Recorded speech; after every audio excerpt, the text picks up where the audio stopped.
Claire leaned against the kitchen counter, nervously glancing at her father, who was sitting on the sofa next to her mother. On the second sofa sat Hannah's mom and dad. Hannah and her siblings were standing where room was available, staying silent until after their parents finished talking. Claire, her father started out slowly, as though trying not to lecture her from the very beginning. Next to him, Claire's mother gently patted him on the leg, as though encouraging him to stay calm. Taking a deep breath, Claire's father said, "I understand that what happened and how the world has been affected is a traumatizing event, especially for someone as young as you." He looked at her. There was both concern and love in his expression. "You're likely trying to find control in a world that you feel you don't have control over, which is an understandable and reasonable response. But," his voice began to rise in volume, "what made you think that becoming an adventurer would be a reasonable choice?" "Robert!" Her mother smacked her father's leg, as though signaling he was going overboard. Eyeing his wife and sighing, as though not wanting to start something on multiple fronts, he took a moment to compose himself.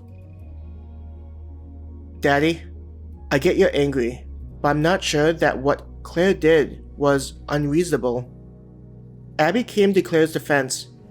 "However," she added, "though we don't know much about what Star and Moon's agenda in all of this." She eyed the screen, which still showed Darlena. In order to be helpful, Darlena had offered to stay with them if there were any questions that needed to be answered. Darlena said, "Abby, I understand the feeling of suspicion directed towards Star and Moon, especially as someone part of the military.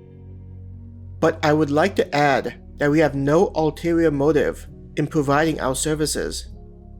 Executives in our company feel that Star and Moon has a moral imperative to keep as many people safe during these troubled times. But just providing safety isn't enough.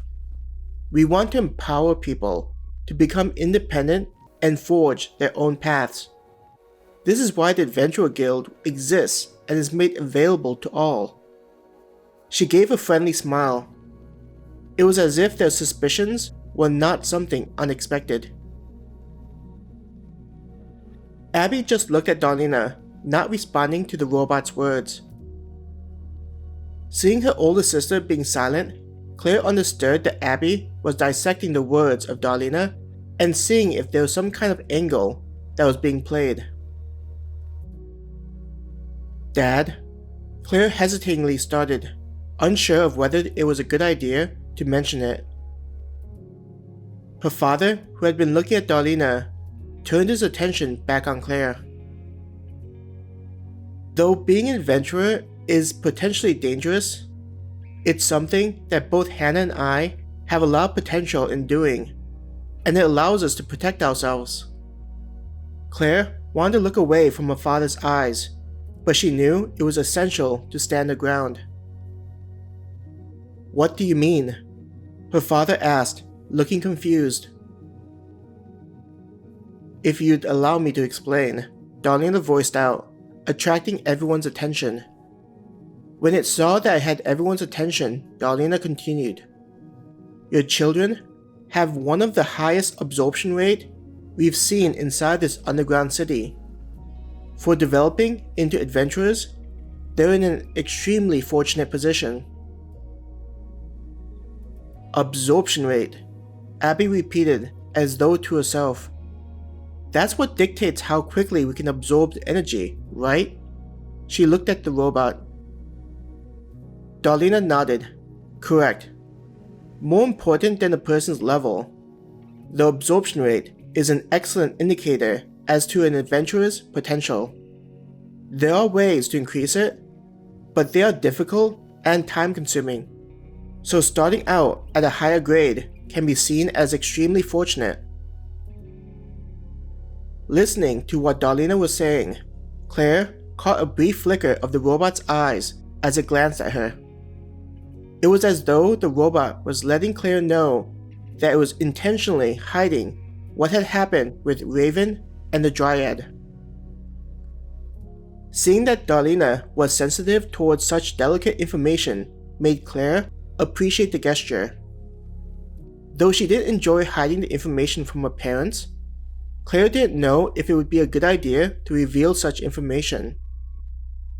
Maybe in the future, when things are more concrete, both Hannah and I can tell our parents. What matters is our ability to gain strength quickly to protect and find those we care about.